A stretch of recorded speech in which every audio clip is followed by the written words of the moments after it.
Porque si pasados en el ICEN le hice una pregunta, pero la verdad es que me parece interesantísimo los temas que ha desarrollado en este periodo de su vida intelectual. Mi pregunta es muy concreta. Caso Siria. ¿Cómo se tipifica? ¿Qué normas son aplicables? ¿Cuál es la carátula del caso Siria de acuerdo con el derecho internacional actual? ¿El concepto de guerra civil es un concepto obsoleto? ¿O la guerra civil norteamericana o española que ocurrieron en los momentos que ocurrieron y que se llamaban guerras civiles? Hoy existe lo que está pasando en Siria, es una guerra civil y es una manera de dirimir conflictos, o es una violación a la normativa del derecho internacional. Como siempre, el embajador hace preguntas complicadas de responder en público, pero a mí me encanta el desafío. Yo diría lo siguiente: el problema con los regímenes autoritarios que violan masivamente los derechos humanos, o con aquellos regímenes políticos que no están en condiciones de asegurar la vida, la libertad, la paz interior, etc., y que entran en esta creciente categoría de estados fallidos, ¿verdad? Estados que por distintas razones no pueden cumplir todas las funciones que, como decía Federico, forman parte de lo que es un estado de derecho, ¿verdad? Asegurar la defensa, pero también la libertad, el comercio, etc. ¿Qué hace la comunidad internacional y qué podemos esperar que haga la comunidad internacional en los próximos 10 a 20 años? La experiencia que arrancó en Kosovo, que pasó por Libia y que está hoy en Siria, nos hace pensar que allí donde no hay un acuerdo entre los 5 miembros permanentes, pero sobre todo, en realidad, entre los 3 occidentales, Rusia y China, las posibilidades de que haya una intervención extranjera para detener el conflicto tienden a cero. La cuestión que tenemos que hacernos es, la pregunta que tenemos que hacernos es lo siguiente: el costo que va a pagar Rusia y China por la cuenta final de la destrucción de Siria, y no sabemos hasta qué punto va a llegar. Lo que vemos es que hay ciudades destruidas, que hay un costo humano enorme, posiblemente dentro de poco tendremos un costo cultural en la historia de la humanidad también, porque Siria tiene una enorme cantidad de tesoros que forman parte de la cultura de la especie humana, y que no sabemos todavía, a medida que avance ese conflicto, cuántas otras derivaciones, porque Siria también es un estado plurinacional, ¿verdad?, que juega en distintos tableros. Las consecuencias de todo, de una destrucción muy grande de lo que se llamaba el Estado sirio, van a tener unas consecuencias en la opinión pública mundial enormes para aquellos que se opusieron a la intervención, que podría servir de disuasivo para la próxima Siria. ¿Existe esa opinión pública mundial tan extendida, digamos, que atraviese el 70% de la población mundial, que piense que no haber intervenido y dejar un eventual holocausto abierto como posibilidad debe ser castigado en términos políticos? Y yo no estoy muy seguro de que haya un gran movimiento en la opinión pública mundial todavía. Por supuesto que tendemos a mirar, tendemos a pensar que la opinión pública mundial es el New York Times, y The Guardian, ¿verdad?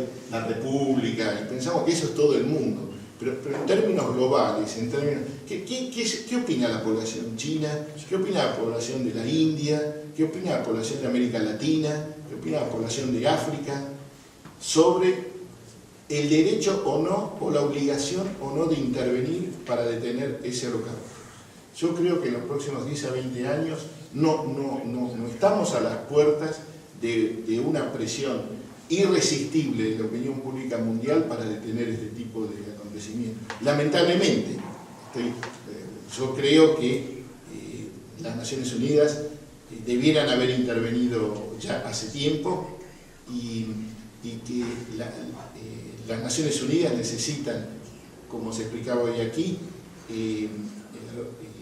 una recepción de garantías y derechos individuales que rompan el paradigma westfaliano de que un régimen en el poder puede hacer cualquier cosa con su población. Yo creo que no podemos construir una sociedad global sobre la base de que el régimen político puede hacer cualquier cosa con sus ciudadanos o súbditos.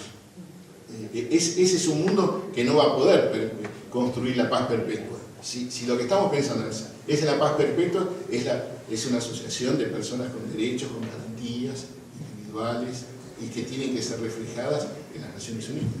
Pero no estamos todavía, no veo yo en los próximos 10 a 20 años que se genere ese movimiento de opinión pública mundial de la magnitud que hace falta. Muchas gracias. Embajador Mediana.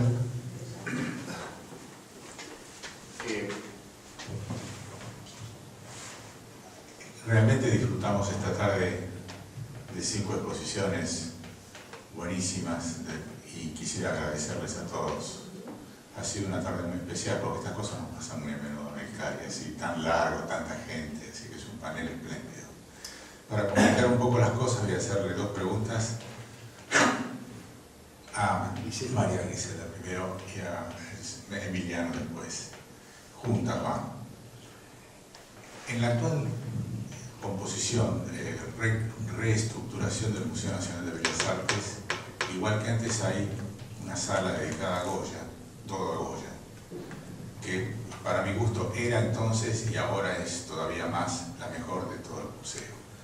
Cuando uno entra a la izquierda tienen las litografías de los desastres de la guerra, que hay que verlas. Hay que verlas para saber lo que es verdaderamente los desastres. Están hablando de la guerra peninsular. Esto es un nombre inglés, lo de peninsular. 1807, 1814. Y enfrente están algunos de los caprichos. Son poquitos, pero está el más importante de todos. Y esa es la pregunta para usted. El sueño de la razón produce monstruos. A propósito de Kant. Y la pregunta para usted es otra cita. De la misma época de la antigüedad, de la que usted nos habló también, tan sintéticamente y tan completo al mismo tiempo, es otra frase que no mencionó, vis pacem para bellum. Es decir, si quiere la paz, prepárate para la guerra. Bueno, sí, creo que ahí están los dos términos y los 2 verbos importantes, ¿no? Es decir, efectivamente, bellum y pax, pero sobre todo la voluntad y el preparar. Digo, me parece que lo que uno percibe en el mundo antiguo efectivamente es una búsqueda y una preparación, una construcción discursiva del fenómeno bélico, para lograr lo que a mí me parece que es una segunda construcción discursiva, que es el fenómeno paz. Es decir, me parece que los testimonios que hemos visto de vuelta muy sucintamente y por supuesto tratando de analizarlos de la manera más profunda en el poco tiempo, creo que se vislumbra, por un lado, una construcción del derecho como un instrumento de poder y como un instrumento precisamente para preparar la guerra, ¿no? Estas normas de derecho común o este jus gentium termina siendo una suerte de discurso legitimante de un poder. y es un dispositivo para mantener un orden, y es un dispositivo, me parece a mí, para crear un concepto que también tiene un sustrato político del mismo tenor que el concepto derecho o que el concepto guerra, que es el concepto paz. Es decir, me parece a mí que tanto la noción de eirene entre los griegos como la noción de pax entre los romanos es también un discurso, y es un discurso que en algún sentido se llena de contenido político, ¿no? Entonces me parece que efectivamente cuando uno pone en relación las normas jurídicas y este discurso legitimante, uno habilita quizás la posibilidad de construir un concepto de paz. Y me parece interesante ver de algún modo cómo en la antigüedad aparece esta legitimación, esta parte apologética del derecho internacional que diría Koskeniemi cuando plantea la lógica compleja, digamos, del derecho internacional. Me parece que aparece ahí, ¿no?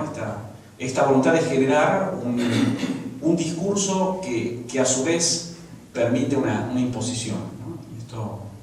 Y esto me parece que uno lo percibe a lo largo de toda la antigüedad. Gracias. Muchas gracias.